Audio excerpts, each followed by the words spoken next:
जुल्फिकार की मॉम को जैसे ही इफ्तार शाह की साजिश का पता चलता है तो गुस्से में आकर वह अपने शौहर को जोरदार थप्पड़ मार देती है।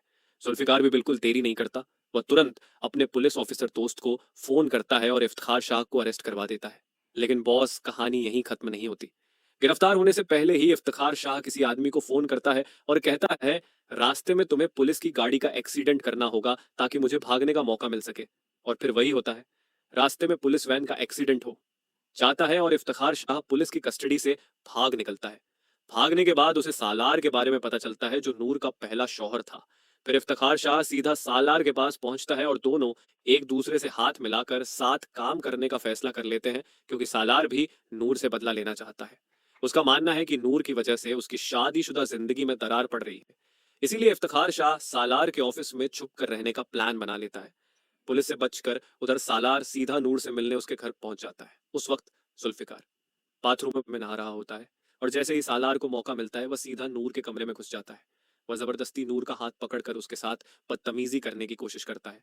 तभी जुल्फिकार बाथरूम से बाहर आ जाता है और सालार उल्टा झूठ बोल देता है। वह कहता है, तुम्हारी बीवी आज भी मुझे पसंद करती है और इसीलिए इसने मुझे तुम्हारी गैर मौजूदगी में यहाँ बुलाया था। लेकिन जुल्फिकार को सालार की इस घटिया बात पर बिल्कुल यकीन नहीं होता।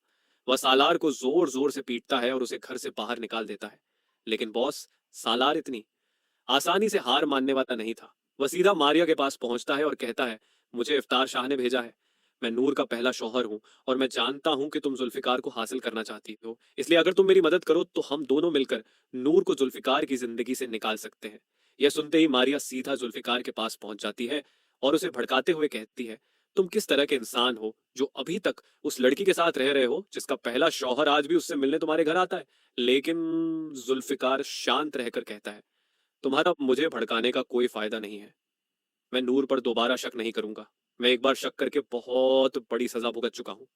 मुझे अब नूर के किरदार पर कोई दाग नजर नहीं आता। इसलिए बेहतर है कि चुपचाप मेरे घर से निकल जाओ। और फिर जुल्फिकार मारिया को भी धक्के मारकर घर से बाहर निकाल देता है।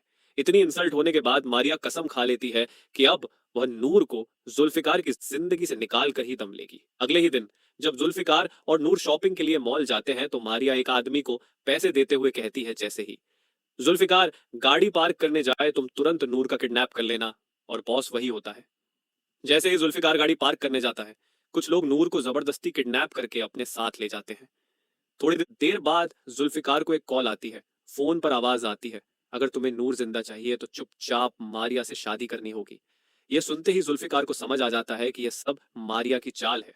वह गुस्से में सीधा मारिया के पास पहुंचता है और उसे बालों से पकड़कर नूर का पता पूछता है।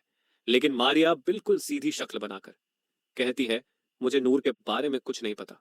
तुमने खुद मुझे अपने घर से धक्के मारकर निकाला था, फिर मैं तुम्हारी जिंदगी में वापस क्यों आऊंगी। इसी बीच जुल्फिकार को याद आता है कि उसका बाप इफ्तिखार शाह जेल से भाग चुका है। तो वह सोचने लगता है, हो ना हो ये किडनैप भी मेरे डैड ने ही करवाया होगा। तभी जुल्फिकार को एक वीडियो मिलती है। उस वीडियो में सालार नूर के साथ जबरदस्ती करने की कोशिश कर रहा होता है। यह देखते ही जुल्फिकार का खून खौल उठता है। वह तुरंत सालार को ढूंढते हुए उसके ऑफिस पहुंच जाता है और वहां जाकर वह सुन लेता है कि सालार किसी से फोन पर कह रहा है, मैंने आपके प्लान के मुताबिक सब कुछ कर दिया है। अब उस वीडियो के बाद जुल्फिकार कभी नूर को अपने साथ नहीं रखेगा। बस फिर क्या था, जुल्फिकार तुरंत अपने पुलिस ऑफिसर दोस्त को फोन करता है और सालार और इफ्तिखार शाह दोनों को गिरफ्तार करवा देता है। लेकिन दोस्तों, मारिया अभी भी आजाद घूम रही है। अब देखना यह है, क्या मारिया इतनी आसानी से हार मान लेगी या फिर वह फिर से कोई नया खतरनाक प्लान बनाएगी जुल्फिकार को हासिल करने के लिए।